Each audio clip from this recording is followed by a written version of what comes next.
very nice to meet both of you. Nice to meet you. First, I want to play the blame game real fast. Who is to blame in this incident? Is it... I didn't give you the options, yeah. I was just trying to point at him before he pointed at me. I was going to say, is it the locals who brought him there, the captain who brought him on the ship, or is it the girls who lied about not knowing how to scuba dive? If somebody was going to go to jail, it would be Captain Taylor, because they would bring him up on the equipment, the shoddy equipment, and allowing somebody to go underwater that's not certified, you have to have a certification to be scuba diver. Maybe not in Mexico. Yeah, I would go to jail. Right? And see, that kind of leads me to a question I was going to ask later. How soon do you think Captain Taylor's going to take somebody else down? He might have hightailed it, yeah. That could be the sequel. Yeah. For you, this is not your first horror film. No, I've done a couple. Yeah, so years, do you have an attraction to the genre? Or? Yeah, I do. I grew up watching horror films, Friday the 13th and, Nightmare on Elm Street and all those type of films. And, Matthew, you were sort of saying earlier that this is a really interesting horror film because it has a kind of central villain that isn't supernatural. Yeah. And that was what was really interesting about this film, because like some of the other films I've done where, you have to have a bit of a, you have to sort of, pretend that like these things actually exist. Sure. Sharks are very real, and if you don't treat them with the proper respect or deference, some really bad consequences will follow. So yeah. Yeah.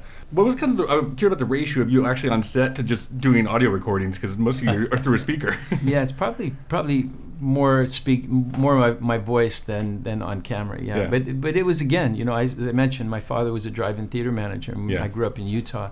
The Promise Valley Playhouse used to be our theater. It was called the Lyric. Mm-hmm. And then we had, I think there's one drive-in left in Utah called the Redwood. And that was part of the chain of drive-ins that we had.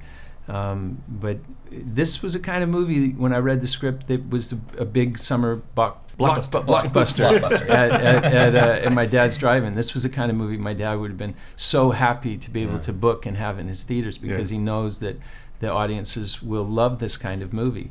It's a real popcorn movie. Sure. And the supernatural thing is something that's really interesting. When I was working with Stanley Kubrick, we had a lot of time. We were together for almost 2 years making the film. And we talked a lot about horror films and why horror films are so appealing to people.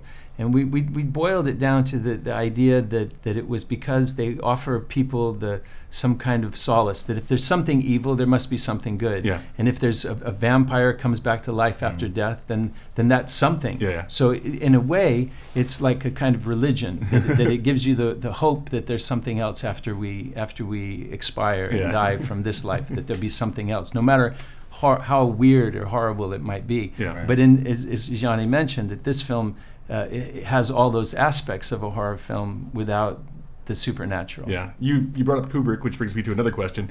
How would Private Joker handle this situation?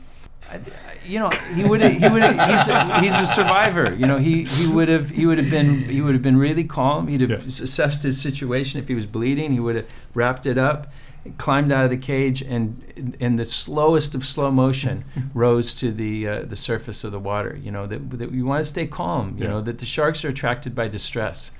That if you're flailing about and stuff, and that's what they're going to be attracted to. So you want to be calm. You don't want to look like you're wounded. Gotcha. Private Joker would have made it. Okay. He's a survivor. Pleasure meeting you. Nice to see you. Nice to see you too. Thank you so much.